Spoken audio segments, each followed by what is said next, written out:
నెలకి 50,000 నుండి 60,000 ఆదాయం రన్ టైలర్ యాప్లో ఆర్డర్ కంప్లీట్ చేసి పేమెంట్ పొందండి. ఇప్పుడు ఈ రిలీజ్ విషయానికి వస్తే నిన్న ప్రెస్ మీట్ జరిగింది సార్, మనకి 2 days బ్యాక్ ప్రెస్ మీట్ జరిగింది. ఆ ప్రెస్ మీట్లో కూడా మాట్లాడుతూ ఈ సినిమాకి వచ్చే కలెక్షన్ కానీ ఏదైతే రెవెన్యూ ఉందో అదంతా కూడా మహేష్ బాబు ఫౌండేషన్కి వెళ్తుంది అని చెప్పేసి చెప్పారనమాట. మీరు నిర్మాత, సో ఇక్కడ వచ్చే రెవెన్యూ అటు పంపించడానికి కారణం ఏంటి సార్? కారణం ఏమీ లేదు. దీని మీద మేమేదో లాభం వస్తుంది అనేది ఎక్స్పెక్ట్ చేయట్లేదు. సార్ సినిమా బాగుంటుంది, డెఫినెట్గా బాగా సక్సెస్ అవ్వాలి. సార్ మేజర్గా ఇది దాదాపు 2 సంవత్సరాల నుంచి అడుగుతున్నారు. ఓకే ఏమిటి రిలీజ్ చేస్తూ ఉంటే అదండి ఇదండి మీరు ఇవ్వాలండి, మాకు అవుట్లెట్లు ఇచ్చేయండి, మేము కొనుక్కొని మేము చేస్తాం. ఇది చాలా ఆఫర్లు వచ్చాయి. సార్ తర్వాత చూద్దాం అంటే ఈ 2 ఏళ్ళు ఇట్లా ప్రొగ్రామ్ చేసుకుంటూ వచ్చాం. తర్వాత ఇప్పుడు ప్రసరణ చేస్తున్న వాటి వీళ్ళందరూ కూడా మంచి ఉత్సాహవంతులు, యువకులు. ఆల్రెడీ కొన్ని సినిమాలు తీసి సక్సెస్ఫుల్గా అన్నారు. చరిత్ర కూడా బాగుంది. సార్ ఇవన్నీ కూడా చూసిన తర్వాత సరే ఇద్దాం లేదనుకొని అప్పుడు ఒక వాళ్ళతో డిస్కషన్లోనే చెప్పాం, 20 ఏళ్ల క్రితం తీసిన సినిమా ఇది. అప్పటికిప్పటికే టెక్నాలజీ చాలా మారిపోయింది. అవును. మరి అప్పటికి ఆ నెగిటివ్లు ఎలా ఉన్నాయో కూడా తెలియదు. మరి దీన్ని అప్గ్రేడ్ చేయాలి. ఇప్పుడున్న sound system, Dolby system upgrade చేయాలి. ఇవన్నీ చేయాలి కదా, చేస్తాము అంటే టెక్నికల్గా అంటే ఓకే అన్నారు. ప్రసాద్ లాబ్ దగ్గరికి వెళ్ళి ఇప్పుడు ఇందాక వచ్చింది అమ్మాయి, మా తమ్ముడు గారు అమ్మాయి ప్రియాంక. ప్రియాంక బాధ్యత తీసుకుంది. ప్రియాంకకి బాగా నాలెడ్జ్ చాలా ఉంది. అమెరికాలో సినిమా ఇండస్ట్రీ గురించి చాలా, అంటే అక్కడ తను మాస్టర్స్ చేయడానికి వెళ్ళి ఒక 4 years అక్కడ సినిమాస్లో వర్క్ చేసింది. కాబట్టి దానికి టెక్నాలజీ గురించి బాగా తెలుసు, బిజినెస్ గురించి బాగా తెలుసు, అన్నీ కూడా తెలుసు. దీన్ని మనం ఒక లాభం అనేది ఏంటి అనేది మనం చూడొద్దు. ఇందులో మనకు అక్కర్లేదు, లాభం కూడా అక్కర్లేదు. దీన్ని అద్భుతంగా చేయాలి అని అనుకున్న తర్వాత ఈ సూపర్ 4Kకి ఓకే చేయించాం. దానికి సౌండ్ కూడా డాల్బీకి చేయించాం. దాని మూలంగా ఏమైపోయిందంటే ఇవాళ కొత్తగా ఇప్పుడు తీసిన సినిమాలాగానే ఉంటుంది. మీకు కలర్స్ కానీ ఇది కానీ ఎవ్రీథింగ్. సార్ మీరు అతడు సినిమాకి టెక్నికల్గా ఎన్ని హంగులు అద్దినా అసలు బేసిక్గా దాని సోలే ఈ తరానికి సరిపోయేది. అంటే మీరు కూడా అన్నా నేను ఏమంటే ఇంకో 10 ఏళ్ళ తర్వాత తీయాల్సిన సినిమా ఇవాళ తీస్తారు మీరు, ట్రెండ్ మార్చాలి కదండి మనం అన్నారు ఆయన. అందుకే చెప్పింది మళ్ళీ మేము ఇంటర్ఫియర్ అయితే మళ్ళీ మాది ఓల్డ్ స్కూలు, ఫ్యామిలీ ఓరియంటెడ్ ఇట్లాగా ఉంటుంది. ఇది మీరు న్యూ ఇదిగా తీసుకున్నారు కాబట్టి మీరు ఎలా అనుకుంటున్నారో అలా చేయండి, మేము ఎవరో ఇన్వాల్వ్ కావు అని చెప్తాం. సార్ ఈ సినిమాని ఇప్పుడు రిలీజ్ చేస్తున్నాం అని చెప్పి మహేష్ బాబు గారికి చెప్పినప్పుడు ఆయన రియాక్షన్ ఏంటి? ఆయన చాలా హ్యాపీగా ఫీల్ అయ్యాడు. ఓకే డెఫినెట్గా చాలా బాగుంటుంది అనేది. అంటే ఇందులో ముఖ్యంగా ఏంటంటే ఇప్పుడున్న జనరేషన్, యంగర్ జనరేషను సినిమాను టీవీలో చూశారు, ఈ సినిమా చాలాసార్లు చూశారు, కానీ ఆ బిగ్ స్క్రీన్లో చూడలేదు. అందుకని దీన్ని ఒకసారి బిగ్ స్క్రీన్లో చూపించే అవకాశం ఇవ్వాలి, టెక్నికల్గా కూడా దీన్ని అప్గ్రేడ్ చేసి ఇవ్వాలి, ఇవాళ తీసిన సినిమాలాగా అనిపించాలి అనే ఆలోచనతో వచ్చి ఇవన్నీ కూడా చేస్తాం. ఇందులో డబ్బుల గురించి కూడా మేము ఆలోచించట్లేదు, దాని గురించి కూడా ఆశించట్లేదు అంటే. తర్వాత వాళ్ళు ఇచ్చిన ప్రపోజల్ కూడా ట్రస్ట్కి జరిగితే ఓకే అండి అని చెప్పి నాకు కూడా ఏం అభ్యంతరం లేదు అని చెప్పడం జరిగింది. అలాగే వచ్చేదానికి సద్వినియోగం కోసం మనం దీన్ని ఒక మంచి పని చేయాలనే ఆలోచన మహేష్ బాబు వాళ్ళు అనుకున్నందుకు డెఫినెట్గా మా సైడ్ నుంచి ఏం కావాలో మేము రెడీ చేయండి. సార్ అంటే మహేష్ బాబు గారి ట్రస్ట్ ప్రస్తావన వచ్చింది కాబట్టి నేను కాస్త అతడు నుంచి కాస్త డివేట్ అయ్యి ఒక చిన్న క్వశ్చన్ అడుగుతున్నాను సార్. కృష్ణ గారిని మీరు చూశారు, చాలా సందర్భాల్లో ఇండస్ట్రీ మొత్తం ఉంటుంది, చాలా సందర్భాల్లో మీరే చెప్పారు ఇండస్ట్రీలో దేవుడానికి మనిషి ఎవరైనా ఉన్నారంటే కృష్ణ గారు అని చెప్పేసి. ఆయన కడుపును పుట్టిన బిడ్డ ఈరోజు 4,000 మంది పిల్లలకి హార్ట్ ఆపరేషన్ చేయించారు, కొన్ని గ్రామాలను దత్తత తీసుకుంటున్నారు. అంటే ఒక మనిషి ఋషి అయితే ఎలా మారిపోతాడో అలాంటి మైండ్ సెట్తో ముందుకెళ్ళిపోతున్నారు. మీలాంటి పెద్దలందరూ ఎలాగో సపోర్ట్ చేయడానికి బ్యాక్ బోన్గా ఉంటూనే ఉన్నారు. సో మహేష్ బాబు గారి ప్రస్థానం అంటే అతడు సినిమా చేసినప్పుడు ఒక యంగ్స్టర్ని చూసుంటారు మీరు, ఈరోజు ఆయన జర్నీ శిఖరాగ్రంలో ఉంది. సో అలా ఆ మహేష్ బాబుని చూస్తుంటే మీకు ఏమనిపిస్తుంది సార్?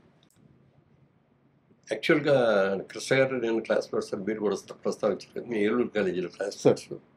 అప్పుడు ఇద్దరు కూడా కొంచెం అంటే కామ్గా క్వైట్గా ఉండేవాళ్ళందరూ ముందు బెంచ్లో కూర్చోబెట్టి అల్లరి బెంచ్లో వెనక కూర్చో. ఓకే, ఆ విధంగా మీ ఇద్దరం పక్కన ఫస్ట్ బెంచ్లో కూర్చునేవాళ్ళం. మీ ఇద్దరు రాముడు బుద్ధిమంతుడు. ఇప్పుడు కూడా ఇద్దరు రాముడు బుద్ధిమంతుడు అంటారు. ఇద్దరు కూడా ఓకే, అల్లరి చేయటం కానీ, గొడవలు చేయటం కానీ, ఏదో విజిల్స్ చేయటం కానీ, లేకపోతే అటెండెన్స్ అయిన తర్వాత మెల్లగా జారుకొని బయటకు పోవటం కానీ. ఓకే. ఎందుకంటే ఆ బ్యాచ్లు వేరు. అందుకని ఆ బ్యాచ్లు అందరూ వెనక కూర్చోబెట్టేవారు. ఓకే. అందుకని పర్ఫెక్ట్గా క్లాస్కి రావడం, క్లాస్లో కూర్చోవడం, చెప్పిన పాఠం పూర్తిగా వినటం, క్లాస్ అయ్యే వరకు కూడా వెళ్లకుండా బయటకి ఏదో యూరిన్ వెళ్తారండి అదేంటి ఇదండి అని మాటలు కూడా లేకుండా అవన్నీ కూడా పర్ఫెక్ట్గా చేసేవాళ్ళం అని చెప్పి అలాంటి వాళ్ళు ఒక 6-7 మందిని సెలెక్ట్ చేసుకొని మాకు ఇట్లా 2 వరుసలాగా ఉండేవి. ఒక వరుస బెంచీల్లో మేము ఉండేవాళ్ళం నలుగురు, ఇంకో వరుస బెంచీలో ఇంకో నలుగురు, ఇట్లా చాలా పర్ఫెక్ట్గా చేసాం. అప్పుడు అనేవాడు అనమాట ఆయనకి మొదట్లో కూడా ఆయనకి కూడా సినిమాకి అవ్వాలని లేదు, సినిమా యాక్టర్ అవ్వాలనే ఆలోచన అది కూడా ఏం లేదు. ఇప్పుడు కంటే చాలా అందంగా ఉండేవాడు. చాలా అసలు ముట్టుకుంటే మాసిపోతాడేమో అనేంత కలర్లో ఉండేవాడు. మంచి జుట్టు, ఎక్సలెంట్ జుట్టు, నొక్కుడు జుట్టు లాగా ఉండేది. అట్లా ఉండేవాడు. చాలా తక్కువ మాట్లాడేవాడు. ఒకసారి అక్కడే నాగేశ్వరరావు గారు వచ్చారు అక్కడికి. నాగేశ్వరరావు గారు 60 సంవత్సరాల ఫంక్షన్ వజ్రోత్సవం చేశారు. ఆయన 60 సినిమాలు రిలీజ్ అయిన తర్వాత అది వచ్చినప్పుడు మా ఏలూరు కాలేజీలో గెస్ట్గా వచ్చాడు. అందరూ వెళ్ళి కూర్చున్నారు. అయిన తర్వాత ఆయన మాట్లాడేశారు, అందరూ సపాట్లు కొట్టాము.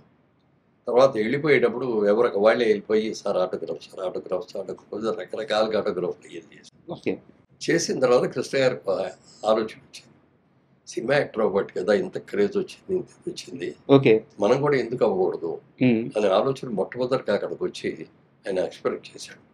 సినిమా యాక్టర్ అయితే బాగుంది, నాకు కూడా అవ్వాలి ఉంది అని. ఇప్పటిగా నీ పర్సనాలిటీకి నీ అందరికీ డెఫినెట్గా మంచిగా అవుతుంది. ఆ టైంలోనే కొల్లేటి కాపురంని మన డైరెక్టర్ తిలక్ గారు ఎడిటర్, మంచి ఎడిటర్ అయినా ఎడిటర్గా డైరెక్టర్ కూడా అయ్యాడు. కొన్ని సినిమాలు చేశారు. రైటింగ్ కూడా చాలా బాగుంటాయి. చాలా మంచి సినిమాలు చేశారు. ఉయ్యాల జంపాల ఇవన్నీ కూడా చాలా మంచి సినిమాలు చేశారు. ఆయన ఒకసారి కొల్లేటి కాపురం రిలీజ్ సందర్భంగా ఏలూరు కాలేజీకి వచ్చాడు. ఆయన కూడా వచ్చినప్పుడు ఇది చూశాడు. చూసిన తర్వాత పిలిచి ఏంటి సినిమాలో యాక్ట్ చేస్తావా అండి? చేస్తానండి అని ఆయన పిలిచాడు అడిగాడు. అంటే మంచి చూడటానికి చూడగానే అట్రాక్టివ్గా ఉంటాడు చాలా. పిలిచి అడిగాడు, సినిమాలో ఇంట్రెస్ట్ ఉందంటే ఉందండి అన్నాడు. సరే ఇప్పుడు నా సినిమా అయిపోయింది, మళ్ళీ కొత్త సినిమా మొదలు పెట్టడానికి టైం పడుతుంది, నువ్వు ఇప్పుడు ఫైనల్ ఇయర్లో ఉన్నావు కదా, నువ్వు చదువు పూర్తి చేసుకొని నువ్వు నాకు ఫోన్ చేయని నెంబర్ అయ్యని ఇచ్చాడు. ఇచ్చే ఈయన తర్వాత చేశాడు, వచ్చేయమన్నాడు ఆయన. వెళ్ళేటప్పటికి ఈయన సినిమా ఇంకా అప్పుడు కూడా రెడీ అవ్వాల. అందుకని బయట ఏమన్నా ట్రయల్స్ ఉంటాయి చేసుకుంటా ఉండు, నువ్వు నాటకాల్లో లేదు కాబట్టి నాటకాలు వేస్తూ ఉండు అని చెప్పి సోమన్ బాబు గారు, కృష్ణ గారు, ఇంకా బ్యాచ్ ఉన్నారు కొంతమంది, వాళ్ళందరూ నాటకాలు చేసేవారు మెడ్రాస్లో. క్రాంతి కుమార్ గారు కూడా మీ బ్యాచ్ అనుకుంటా. క్రాంతి కుమార్ గారు కూడా బాగా, క్రాంతి కుమార్ గారు మా బ్యాచ్. ఇప్పుడు విజయేంద్ర ప్రసాద్ గారు, రాజమౌళి గారు ఆయన మా బ్యాచ్. తర్వాత ముఖర్జీ గారు అని ఒక ఆయన ప్రొడ్యూసర్, సమత ఆర్ట్స్ ఆయన, చటర్జీ గారు, వీళ్ళందరూ కూడా మా కాలేజీ వాళ్ళు. సరే అనుకున్నట్టుగా ముందు సక్సెస్ కాలేదు, యాక్టర్గా ఏమి విషయం రాలేదు. పెళ్లి చేసుకొని ఇంటికి వచ్చేసిన తర్వాత ఆదిల్ సుబ్బారావు గారు పేపర్లో అడ్వర్టైజ్మెంట్ ఇచ్చాడు, కొత్త వాళ్ళు పెట్టి సినిమా తీస్తాను, ఇంట్రెస్ట్ ఉన్న వాళ్ళు బాగున్నాడు అప్లై చేసుకుంటే అప్పుడు ఈయన అప్లై చేశాను. దానికి ఇంటర్వ్యూకి పిలిచారు, చూసారు, సెలెక్ట్ చేశాను. పేరు మనసు అలా యాక్టర్ అయ్యాడు. నేను బాగా ఆయన ఏదైనా రిలీజ్కి వస్తే, విజయవాడ వస్తే ఫోన్ చేసేవారు, నేను వెళ్ళి కలుస్తూ ఉండేవాడిని. తర్వాత మా బిజినెస్ కోసం నేను కోయంబత్తూరు వెళ్ళాల్సి వస్తూ ఉండేది. కోయంబత్తూరు తిరిగి వచ్చినప్పుడు మెడ్రాస్లో ఒక రోజు ఆగిపోయి నేను కృష్ణ గారిని కలుసుకొని అక్కడ ఆయన ఆ రోజంతా గడిపి ఆ రోజు రాత్రి మెయిల్కి వెళ్ళి కొన్ని అలా చాలా మంచి సినిమాలు వస్తున్నాయి, ఇది వస్తాయని అన్నీ చెప్పేవాడు. డెవలప్మెంట్ అయ్యేది. అలాంటి వ్యక్తి స్వయం శక్తితో వచ్చాడు. వెనక బ్యాక్గ్రౌండ్ ఎవరు ఉండి చేసింది ఇది కాకుండా స్వయం శక్తితో వచ్చాడు. ఆ గుండుగేర్ సినిమాతోటి ఒకసారి 116 తోటి అసలు ఎక్కడికి సినిమా రిలీజ్ అయిన తర్వాత ఒక్కసారిగా 15 సినిమాల 15 వచ్చింది. అక్కడి నుంచి అంత చేశాడు. ఇవన్నీ ఇప్పుడు మహేష్ బాబుకి వచ్చేటప్పటికి కృష్ణ గారి అబ్బాయి బిగినింగ్ లో అంతా కృష్ణ గారి అబ్బాయి లెగసీ ఉంది కదా, అది ఒకటి బాగా హెల్ప్ చేసింది. తర్వాత ఇతనికి బాగా ఇంట్రెస్ట్ అని చెప్పి యంగ్ హీరో చిన్నప్పటి నుంచి కూడా క్యారెక్టర్ చేశాడు. మేము ముగ్గురు కలిపి ఒక సినిమా కూడా చేసాం, సినిమా పేరు గుర్తులేదు నాకు, బ్రదర్స్ లాగా చేసాం. అందులో కూడా ఫైట్స్ గీట్స్ కూడా చేశాం. అప్పుడు అనుకున్నాం మహేష్ బాబు కూడా చాలా పెద్ద యాక్టర్ అయిపోతాడు, కృష్ణ గారి లాగా పెద్ద యాక్టర్ అవుతాడు అని ఊహించాం. అందుకంటే కూడా ఎక్కువగా కృష్ణ గారు అనేవారు సార్ ఆ టైంలో? కృష్ణ గారికి బాగా కాన్ఫిడెన్స్, ఓకే. మంచి యాక్టర్ అవుతాడు వీడు. అంటే రమేష్ ముందయ్యాడు, అవును. రమేష్ అయ్యేప్పుడు ఇంక చిన్నాడు. అప్పుడు కూడా అనే ఉంటున్నాడు, రమేష్ కూడా అవుతాడు, రమేష్ కూడా బాగుంటుంది, రమేష్ కంటే కూడా మహేష్ ఎక్కువ ఇది అవుతాడు. అలా మంచి యాక్టర్ అవటం. ప్రతి సినిమా నాన్నగారి దగ్గరికి తీసుకెళ్ళిపోయాడు. కథ వినమని అడిగేవాడు సార్ మహేష్ బాబు కూడా. కథలు అవన్నీ నువ్వే ఇండివిజువల్గా నువ్వు సెలెక్ట్ చేసుకో, ఓకే. నువ్వు వెరగాలి. నేను చెప్పి నేను ఇది బాగుంది, ఇది వద్దు, ఇది బాగాలేదు అని చెప్పడం బాగుంది సార్. ఆ నిర్ణయాధికారికి కొడుకు ఇచ్చేసాడు. అతను అలాగే మంచి సెలెక్ట్ చేసుకోవడం, మంచి బ్యానర్లు సెలెక్ట్ చేసుకోవడం, అలాగే మంచి డైరెక్టర్ని చేసుకోవడం, అవన్నీ కూడా చేసి సక్సెస్ అయ్యాడు.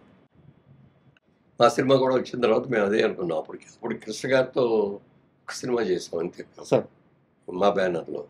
అందులో నాగార్జున గారి హీరోను, కృష్ణ గారి ఫాదర్, నాగార్జున గారి ఫాదర్గా కృష్ణ వారసుడు సార్. ఆ వారసుడు అడిగితే ముందు నేను జైన్ అయ్యా క్యారెక్టర్ అది అన్నాడు. అని మళ్ళీ కొద్ది రోజులు అయిన తర్వాత మళ్ళీ ఆయనే ఫోన్ చేసి సరే ఒకసారి కథ వచ్చి చెప్పమనంటే అది Hindi cinema, Hindi cinema remake అది. ముందు హిందీ పిక్చర్ చూడండి సార్ అన్నాం. హిందీ పిక్చర్ చూసి అరేంజ్ చేసాం. అది చూసేసి బాగుంది, క్యారెక్టర్ బాగుంది, చేస్తున్నాలే అన్న. అలా చేశాను.